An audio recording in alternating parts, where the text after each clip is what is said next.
Alright, so this isn't actually going to be a regular main channel upload. Instead, it's going to be a compilation of a couple of videos that I made over on my second channel, which is dburk, all caps. Over there, I'll be trying to post videos like this every week because they're a lot easier to make and they're way less time consuming and they're just generally easier to be consistent with. I'm going to try and post every single weekend over there, so if you want to see me cover more topics or if you just want to see me be more consistent with videos, then that's the channel to subscribe to. It will be the first link in the description. Thank you if you decide to check it out. As for this channel, I'll be back properly next week and then I'm going to try and post as consistently as possible, hopefully every Saturday for the foreseeable future. I will give you more updates at the end of this video, so if you stick around for that, thank you very much. I will see you then, but if not, I hope you enjoyed the video and I hope you decide to check out the second channel. But without further ado, here is a list of the most disturbing interviews with killers.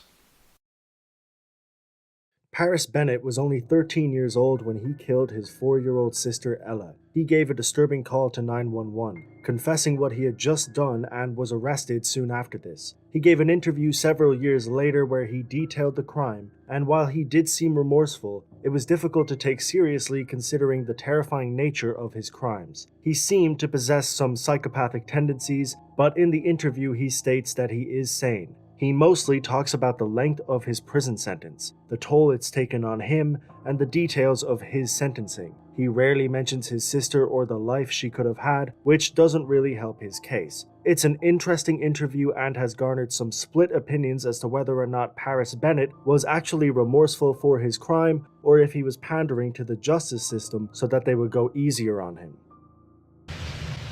I remember being angry all day long and thinking all day long, I want to hurt somebody if I'm going to snap. And it wasn't initially Ella. I thought about the babysitter. I thought about going down the street and seeing somebody I knew. And I thought about hurting a stranger.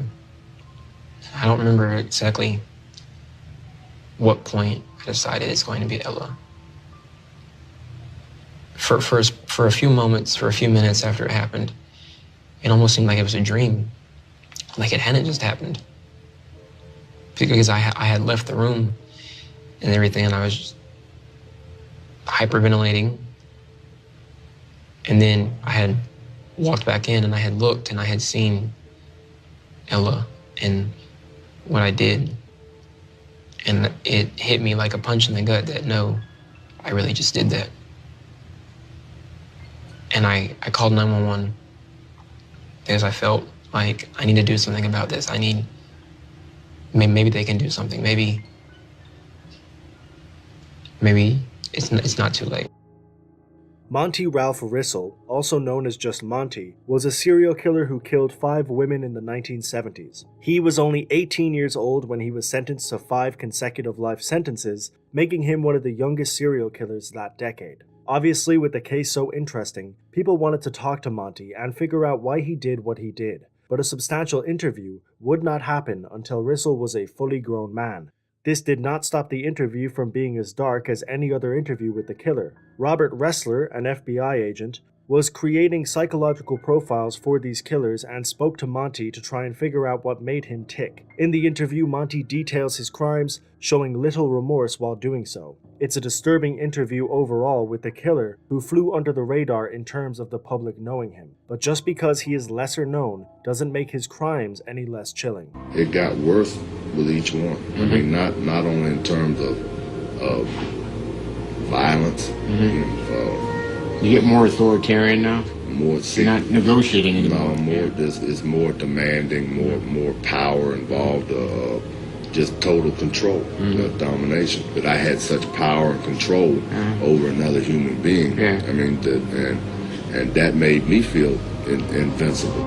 Now, you weren't there waiting for somebody, were you? No. It was just a spur of the moment. I was out walking, and I had all this stuff on my mind, and it just seemed like something snapped in me. I mean, she was just unfortunate that I was there and she came home, you know. John Hughes is a convicted killer who killed a trucker in 2008. 2 years later, in 2010, he did an interview with KMBC's Laura Moritz, where he claimed that he had killed numerous people, but that he had not been caught. 15 to 20 victims to be exact. He also states in the interview that he wants the death penalty. The fact that he wants to be killed makes it more than a possibility that he is lying to try and get what he wants. Still, Hughes makes some creepy statements in this interview. He half details his other killings and leaves the interview on a disturbing point. He says that if he is released, he will kill again. As of now, Hughes hasn't been charged with any of the other murders, and it looks like he will spend the rest of his life in jail with no possibility of parole and no death penalty. Basically, he failed, and he wasn't able to convince the court that he was in fact a serial killer who deserved to be put down, and he will now have to spend the rest of his life in prison. Tattooed on the back of Hughes' head, the words, "casualty of war." Because what you want is to die. That's correct. That's the only thing worthy of a warrior, I guess you could say. Death. Hughes wants to be put to death. He admits killing a man in Ohio, stabbing him to death. Then on the run from Ohio police with his girlfriend and 2 other people, Hughes says he killed Valentin Kurlichuk, shot him in the mouth in this rest area north of Platte City, Missouri. Hughes says he had to kill to regain something very precious to him: control. Control over his passengers. I pulled into this rest area, and that was a way for me to gain control, to show, I don't know, I guess assert my dominance, I guess you could say. That'd be the way to put it. And it shut everybody up for a while. 1 man dead, 3 passengers petrified. Later they wanted out, but I told them that nobody was getting out of that truck, period, without a bullet in their head. And I asked, did anybody want out? And they said no, so. You don't feel bad about killing anyone? Not personally, that I've personally done myself, no. I just view things as objects. People, animals, trees, cars, they're just all the same to me. What do you see in their face right before they die? Usually fear. John Hughes admits to killing people in Mississippi, Missouri, and Ohio. As far as the murders that I've been a part of, but there's been quite a few. A dozen? At least. 20?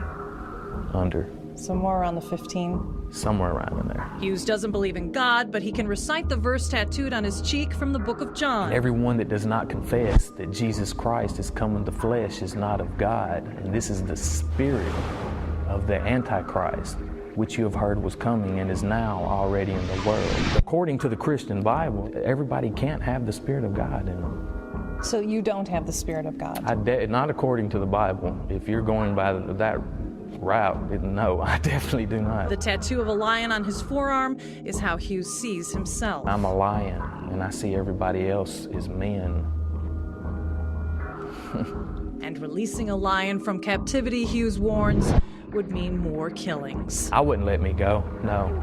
I wouldn't advise anyone to, not unless they want a lion loose in the streets.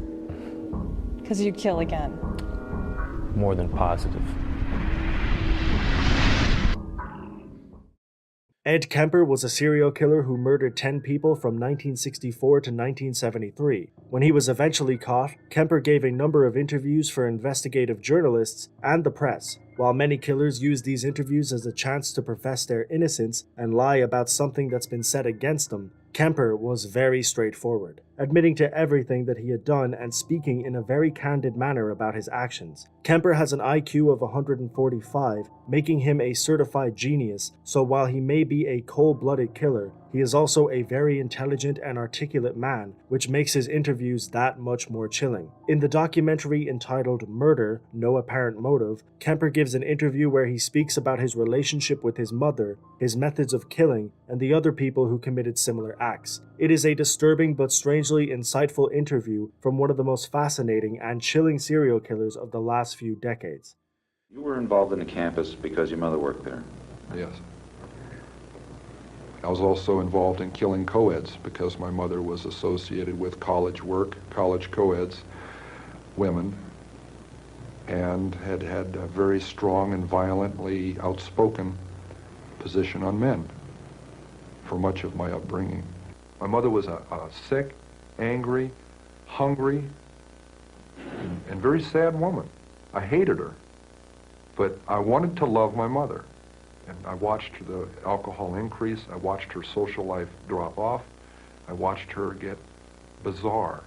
She had terrible pain from her life, earlier life, her upbringing, a failed marriage with my father. I'm a constant reminder of that failure. I hate to distill it down into such, into one-word realities like that. There's a lot that leads into that happening, but that is what happened. They represented not what my mother was, but what she liked, what she coveted, what was important to her, and I was destroying it. Why did you actually kill the girls? My frustration, my inability to communicate socially, sexually. I wasn't impotent, but emotionally I was impotent. I was scared to death of failing in male-female relationships. I knew absolutely nothing about that whole area, even if just sitting down and talking with a young lady. I need to be able to really communicate, and ironically enough, that's why I began picking people up. And I'm picking up young women, and I'm going a little bit farther each time. It's a daring kind of a thing. At first there wasn't a gun. I'm driving along. We go to a vulnerable place where there aren't people watching, where I could act out, and I say, no, I can't. And then a gun is in the car, hidden. And this craving, this awful, raging, eating feeling inside. I could feel it consuming my insides, this fantastic passion. It was overwhelming me.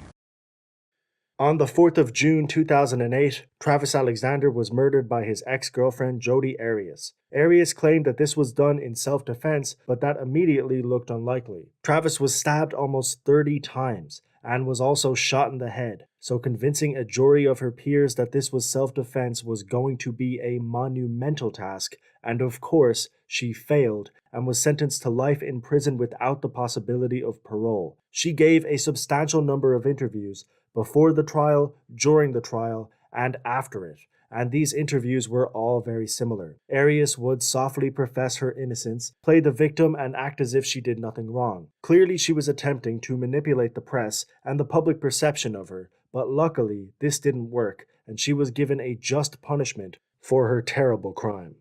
I know that you've said that this was all in self-defense, that terrible night in 2008. Yeah. If it was self-defense, though, what would you have done differently that day? I know you've said that you wouldn't have gone over in the first place, but let's say, what would you have done differently in the heat of the moment? Well, it's hard to, I know what I would do now, but in the heat of the moment. What would you do? Okay, in the heat of the moment I wasn't thinking, but the thing that would have made the most sense is to go left instead of right and run out of there. I can't say, I was panicked, I was scared, it was the heat of the moment. If it was self-defense, did Travis deserve to die? I don't believe that Travis deserved to die. I don't recall. I do have memory gaps, and I wish that I could take back everything that happened. I never believed that he deserved to die. I flashed and I reacted, and here I am, and a lot of people have been hurt in the process, and if I could take that back, I would do that in a second. You know, I have to ask you, when you hear the words Jodi Arias, convicted killer, what goes through your mind? It's a sinking feeling. It's something that I'd known was a possibility for years, leading up to trial. But now that I am, it's heavy.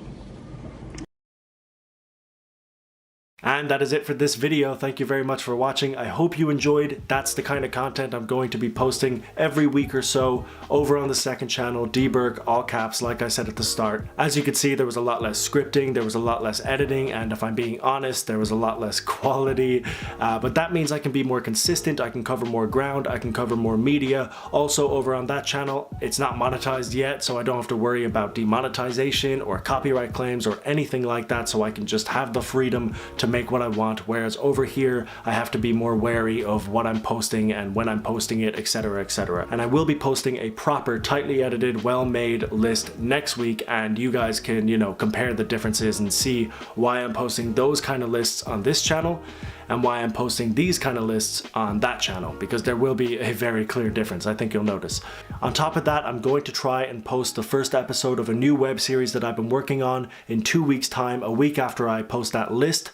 I have been trying relentlessly to make a full web series on this channel, a well-produced full show essentially, and I have failed every single time. I've made pilot episodes, I've started drafting scripts, I've done you know, everything you can possibly think of except for actually start and complete a proper web series. So I'm hoping this year, in the next few months actually, to get a 5-episode web series out on this channel, the first of which I'm hoping comes out in 2 weeks. So look out for that, hold me to it. I think it's gonna be good. The production on it is pretty good so far, so I'm hoping to stay consistent with that. So that is pretty much it. Like I said, main channel, new video every Saturday, second channel, new video every Sunday, new web series coming soon, pilot episode 2 weeks time, hopefully 5 episodes before summer.